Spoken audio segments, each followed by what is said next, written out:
والدین ہدایۃ علی الصراط، اور دین صرف ان کی زبانوں پر چڑھا ہوا ہے۔ لوگ دنیا کے غلام ہیں، اور یہ دین جو ہے یہ صرف لفظ زبانی ہے۔ جب تک ہماری دنیا سازگار ہے، سنور رہی ہے، ہم دین کو سہارا بناتے ہیں۔ دنیا میں کتنے بھی افراد ہیں، کوئی بھی چیز 100% نہیں ہوتی ہے، لیکن بہت سارے افراد ایسے ہیں کہ جو دین کو صرف اپنی دنیا سنوارنے کا ذریعہ بناتے ہیں۔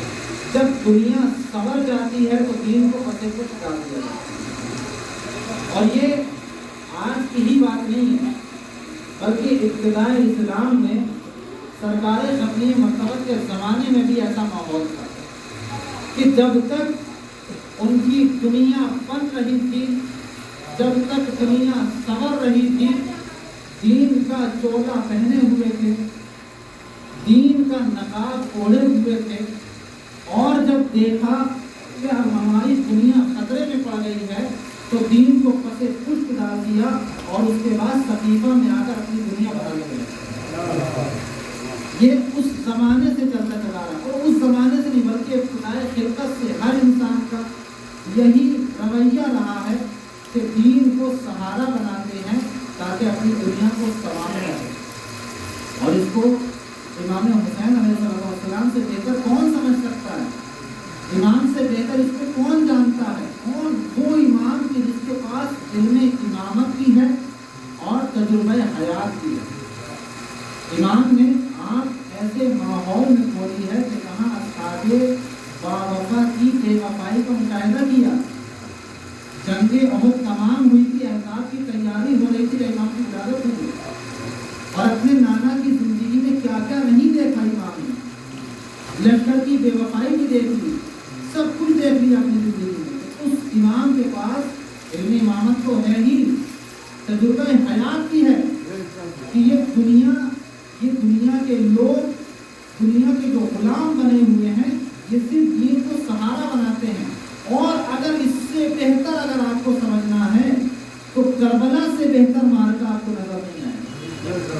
کربلا میں جہاں دین کو سہارا بنایا گیا دنیا کو سنوارنے کے لیے، کربلا فقط 2 شہزادوں کی جنگ نہیں ہے، کربلا کو 2 شہزادوں کی جنگ کہنا سب سے بڑی حماقت ہے، بلکہ کربلا ایمان اور نفاق کا معرکہ ہے، کربلا اسلام اور کفر کی جنگ ہے، کربلا محمدیت اور سفیانیت کی محاذ آرائی ہے۔ کربلا میں ایک طرف محمدیت کا نمائندہ ہے تو دوسری طرف سفیانیت کا نمائندہ ہے۔ محمدیت کے نمائندے کا نام حسین ابن علی ہے اور سفیانیت کے نمائندے کا نام یزید ابن معاویہ ہے۔ ایک صلوات پڑھے محمد۔ تو جب تک ہماری دنیا سنور رہی ہے، جب تک ہماری دنیا کارگر ہے، سازگار ہے، ہم دین کو سہارا بناتے ہیں۔ اور آج بھی بہت سارے افراد، کربلا سب سے بہترین اس کی مثال ہے، کربلا سب سے بہترین اس کا نظیر ہے کہ جہاں آواز اذان بھی آ رہی تھی، نمازیں بھی پڑھی جا رہی تھیں، اور وارث نماز کے اوپر تلوار بھی کھینچ رہی تھی، یعنی دین کو سہارا بنا رہے ہیں۔ بہت سارے کلمات آپ کو اس لشکر کے خلاف جو لشکر تھا، بہت سارے کلمات آپ کو ملیں گے۔ جب کسی نے کہا کہ ان پر حملہ کیا جائے تو کہنے لگا کہ ابھی نماز پڑھ رہے ہیں، اور اس کا مطلب یہ ہے کہ نماز کا تو احترام تھا، مگر وہ احترام تو حقیقی احترام ہونا چاہیے، وہ نہیں تھا، کیونکہ اگر حقیقی نماز کا احترام ہوتا تو کبھی وارث نماز کے اوپر تلوار نہیں۔ عزیزان ایمان، آج گفتگو کرنی ہے امام حسین علیہ السلام کا ایک لقب ہے سید الشہداء، سید الشہداء۔ دیکھیں، میں یہ سمجھتا ہوں کہ دنیا میں اس سے بڑا لقب نہیں ہے، اس سے بڑا خلقت آدم سے لے کے آنے والی دنیا رہتی دنیا تک جتنے بھی القاب اس کائنات میں پائے جاتے ہیں، سید الشہداء سے بڑا لقب نہیں پایا۔ ایک مقدماتی گفتگو کو عرض کرتے ہیں، نتیجہ آپ کے خدمت میں عرض کروں گا انشاءاللہ۔ اور مختصر سے وقت میں مجلس کو انشاءاللہ تمام کروں گا، کیونکہ کل کی مجلس پرانی ہو گئی تھی، بہت سے لوگوں نے کہا تھوڑا کم پڑا ہے، تو انشاءاللہ مختصر عرض کروں گا۔ لقب دو طرح کے ہوتے ہیں، کچھ القاب ایسے ہیں کہ جن میں نقص اور عیب کی بو آتی ہے، جو نقص اور عیب پر دلالت، بخیل، یہ سب القاب ہیں کہ نہیں ہے؟ آپ کسی کو جھوٹا کہیں تو اس کو ایک لقب دیا آپ کو، یہ جھوٹا اس کے نقص پر دلالت کرتا ہے، اس کے عیب پر دلالت کرتا ہے، عیب کو بیان کرتا ہے۔ کسی کو آپ فاسق کہیں تو اس کے فسق کو بیان کرتا ہے، لقب ہے لیکن نقص پر دلالت کرتا ہے، عیب پر دلالت کرتا ہے۔ اور کچھ القاب ایسے ہیں کہ جن سے اچھائی کی خوشبو آتی ہے، جیسے مومن، متقی، پرہیزگار، یہ سب القاب ہیں۔ اور تھوڑا سا بلند ہو کر سوچیں، نبی، نبی ایک لقب ہے، نبی ایک عہدہ بھی ہے اور لقب بھی ہے۔ نبی بنا ہے نبا سے یا نبو سے، نبو یعنی بلندی، نبا یعنی خبر، تو نبی لقب ہے لیکن عصمت کی دلیل ہے۔ امام، امام ایک لقب ہے، امام بھی لقب ہے جو عظمت کے اوپر دلالت کرتا ہے۔ خلیفۃ اللہ، خلیفۃ اللہ ایک لقب ہے لیکن یہ لقب عظمت پر دلالت کرتا ہے، اس کے اندر سے اچھائی کی خوشبو آتی ہے۔ تو القاب دو طرح کے ہوئے، کچھ القاب وہ ہیں کہ جو نقص و عیب پر دلالت کرتے ہیں، کچھ القاب وہ ہیں کہ جو اچھائی پر دلالت کرتے ہیں، اور ان دونوں میں کچھ ایسے القاب ہیں کہ جو کسی خاص قبیلے سے مخصوص ہوتے ہیں، اور کچھ ایسے ہیں کہ جو دوسرے قبیلے سے مخصوص ہیں۔ مثال کے طور پر رشی، ہندو کا لفظ ہے، رشی، اوتار، القاب ہیں یہ، اوتار یا منی، یہ مذہب ہندوازم میں عظمت کی دلیل ہے، لیکن مسلمانوں میں اس کا کوئی مطلب ہی نہیں ہے، رشی کا، اوتار کا کوئی مطلب نہیں ہے، عظمت کی دلیل ہے لیکن کہاں؟ ایک قبیلے میں، ایک مذہب میں، ایک مسلک میں۔ اسی کے مقابلے پر لفظ امام، لفظ رسول، لفظ نبی، مسلمانوں میں تو عظمت کی دلیل ہے لیکن ہندوؤں سے اس کا کوئی لینا دینا نہیں ہے، دوسرے مذاہب سے اس کا کوئی لینا دینا نہیں ہے۔ لیکن کچھ القاب ایسے بھی ہیں کہ جو ہر قوم اور ہر ملت میں عظمت کی دلیل ہوا کرتے ہیں، اور انہی القاب میں سے ایک لفظ ہے شہید، انہی القاب میں سے ایک لفظ ہے شہید۔ شہید مسلمانوں میں بھی لائق عظمت ہے، مسلمانوں میں بھی عظمت کی دلیل ہے، اور ہندوازم میں بھی عظمت کے اوپر دلالت کرتا ہے۔ اگر کوئی اپنے وطن کی حفاظت میں قتل کر دیا جائے اس کو بھی شہید کہا جاتا ہے، اور کوئی مقدسات اسلام کی مقدسات اسلام کا تحفظ کرنے میں قتل کر دیا جائے اس کو بھی شہید کہا جاتا ہے۔ دونوں کو شہید کہا جاتا ہے، چاہے وہ ہندو مذہب میں قتل کیا جائے اپنے وطن کی حفاظت میں، چاہے مسلمانوں میں مقدسات اسلام کی حفاظت کرنے میں شہید کیا جائے، قتل کیا جائے، اس کو بھی شہید کہا جاتا ہے۔ تو یہ ایک ایسا لفظ ہے کہ جو ہر قوم میں، ہر مذہب میں، ہر مسلک میں عظمت کی دلیل ہوا کرتا ہے۔ اب آپ سرکار سید الشہداء کی عظمت کا اندازہ لگائیں کہ جہاں ہر مسلک میں حق پر جان دینے والا شہید کہلاتا ہے، وہی امام حسین کو سید الشہداء کہا جاتا ہے۔ ایک صلوات پڑھیں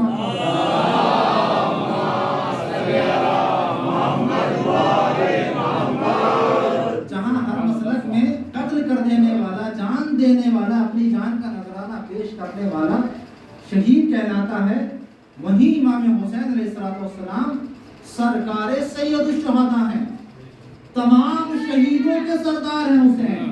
اب وہ شہید کسی بھی مسلک کا ہو، وہ شہید کسی بھی مذہب کا ماننے والا ہو، لیکن سب کے سردار کو حسین کہا جاتا ہے۔ شاید یہی وجہ ہے کہ شاعر نے پکار کر آواز دی، انسان کو بیدار تو ہو لینے دو، ہر قوم پکارے گی ہمارے حسین۔ ایک صلوات پڑھیں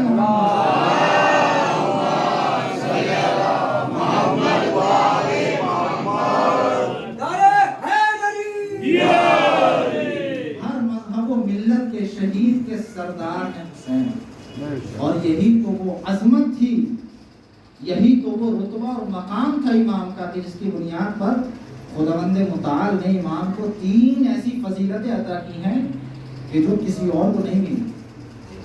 3 فضیلتیں ائمہ اور معصومین علیہ السلام نے بھی کسی کے پاس نہیں جو امام حسین السلام کے پاس. 3 ایسی فضیلتیں. سب سے پہلی فضیلت کیا ہے کہ خداوند متعال نے شفا کو ان کی قربت رکھا.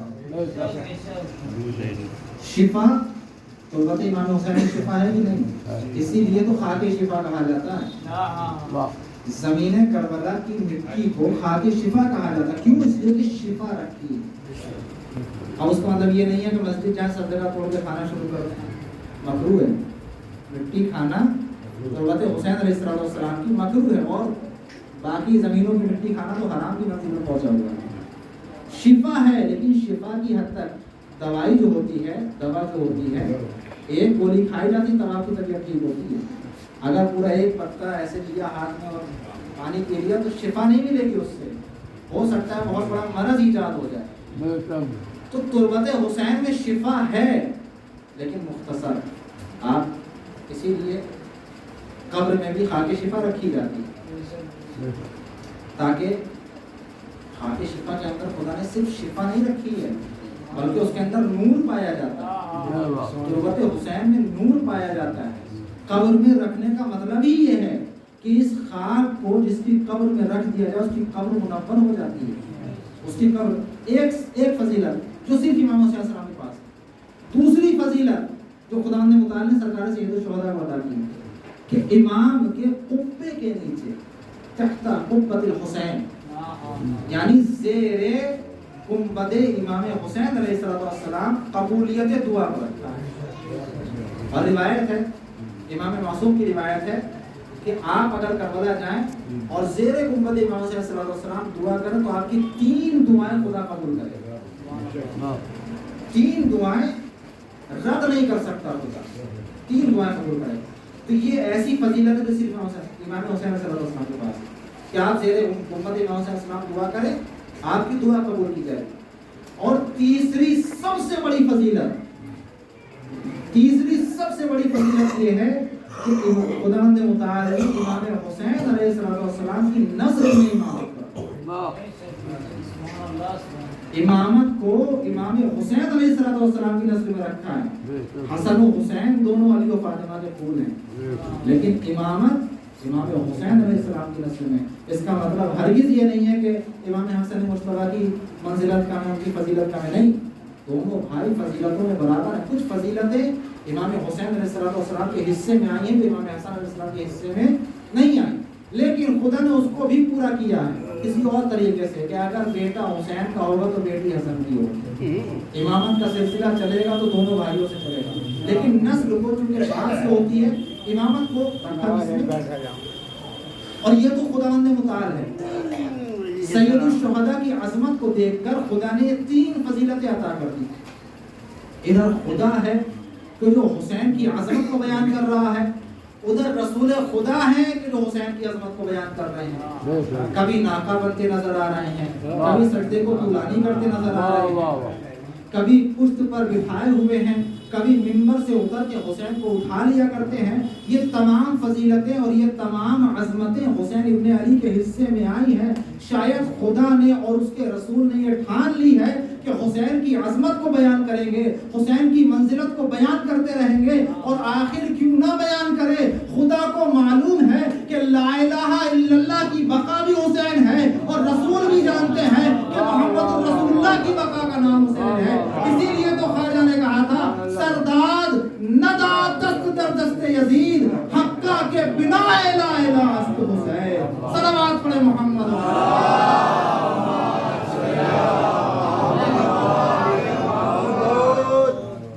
حقہ کے بنا الہ. وہاں خدا عظمتیں بیان کر رہا ہے، یہاں رسول خدا عظمتیں بیان کر رہا ہے. اور ایک اور فضیلت امام حسین علیہ السلام تیسری چوتھی فضیلت امام کی کیا ہے؟ آپ نے دیکھا کبھی 6 مہینے میں کوئی بچہ وجود میں آیا ہو زندہ بچا ہو؟ 6 مہینے میں کسی بچے کی ولادت ہوئی ہو؟ شاید 1% کہیں ہوا ہو. 6 مہینے میں جو بچہ وجود میں آتا ہے وہ کبھی زندہ نہیں بچتا. اور یہ شرف بھی حسین کے حصے میں آیا کہ حسین ابن علی کی ولادت 6 مہینے میں ہوئی ہے اور خدا نے حیات ابدی عطا کر دی. 6 مہینے کی مدت میں وجود میں آنے والا بچہ جہاں زندگی کی سانسیں گننا مشکل ہوتا ہے، وہاں خدا نے حسین ابن علی کو اتنی لمبی حیات دے دی کہ قیامت تک حسین کا ذکر نہیں کر سکتے. آخر راز کیا ہے؟ خدا آواز دیتا ہے حسین جہاں 6 مہینے میں وجود میں آنے والا بچہ سانس نہیں لے سکتا، وہاں ہم نے تمہیں 6 مہینے میں زندگی عطا کر دی، اور ایسی زندگی عطا کر دی کہ جو قیامت تک باقی رہنے والی ہے. اس حیات کو حیات ابدی بنا دیا. شاید راز یہ ہو کہ اے حسین جب ہمارے دین پر وقت پڑے تو کبھی سنو سال کا خیال ذہن میں نہ آئے. یہی وجہ ہے کہ حسین نے آواز دی اے میرے پروردگار اگر تو نے مجھے 6 مہینے کی زندگی میں حیات ابدی عطا کر دی تو میں بھی کربلا کے میدان میں اپنے 6 مہینے کے بچے کو قربان کر کے تیرے دین کو حیات ابدی عطا کر دوں گا. ایک صلوات پڑھے محمد والا.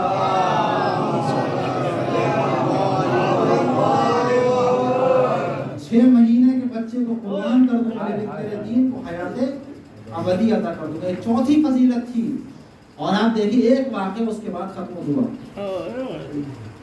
خدا بھی عظمتیں بیان کر رہا ہے، بہت ساری عظمتیں ہیں، بہت ساری فضیلتیں ہیں، اور رسول خدا بھی عظمتیں بیان کر رہے ہیں، فضیلتیں بیان کر رہے ہیں. ایک فضیلت کا ذکر رسول خدا کی ایک فضیلت کا ذکر. منبر ہے، مسجد ہے، اصحاب کا ہجوم ہے، اور رسول ختمی مرتبہ خطبہ ارشاد فرما رہے ہیں. اچانک کیا دیکھا کہ چھوٹے شہزادے واقعہ سنا ہوا، بس ایک نتیجہ دینا اس کے بعد ختم ہوا. چھوٹے شہزادے مسجد میں داخل ہوئے، دامن نے قدم مبارک کا بوسہ لیا، زمین نے اپنی آغوش میں شہزادے کو سنبھالا. حضور سرور کائنات نے خطبے کو روکا، منبر سے اترے، حسین ابن علی کو اپنی آغوش میں اٹھایا اور اٹھانے کے بعد لے کر گئے منبر پر اپنی آغوش میں اٹھایا، اور اس کے بعد کہا اے میرے اصحاب ھذا حسین فاعرفوہ، یہ حسین ہے اس کو پہچان لو. اور اس کے بعد ایک فضیلت کا سلسلہ شروع ہو گیا. ابھی تک سرور کائنات مسجد میں منبر پر جو خطبہ دے رہے تھے اس میں حلال و حرام کا بیان ہو رہا ہے، اس میں نماز کی فضیلت کو بیان کیا جا رہا ہے، اس میں روزے کے احکام کو بیان کیا جا رہا ہے، اس میں حج و زکات کے احکامات کا ذکر ہو رہا تھا. لیکن جیسے ہی حسین ابن علی آغوش مرسل اعظم میں آئے بیان تبدیل ہو گیا، خطبے کا موضوع بدل گیا. ابھی تک جو حلال و حرام کا ذکر ہو رہا تھا، احکامات الہیہ کا بیان ہو رہا تھا، اب ان احکامات کو چھوڑ کر حسین ابن علی کی فضیلتیں بیان ہونے لگی. میں کہوں گا حضور سرور کائنات آخر وجہ کیا ہے؟ حسین ابن علی کے آنے سے پہلے جو حلال و حرام کا بیان ہو رہا تھا اسی کو ادامہ دینا چاہیے تھا، اسی کو آگے بڑھانا چاہیے تھا. آخر وجہ کیا ہے؟ آپ جانتے ہیں یہ رسول نے جو عمل انجام دیا یا حسین ابن علی جو مسجد میں آئے ہیں یہ اپنی مرضی سے نہیں آئے ہیں. یہ سارا جو عمل انجام پا رہا ہے یہ مشیت الہی کے سائے میں انجام پا رہا ہے.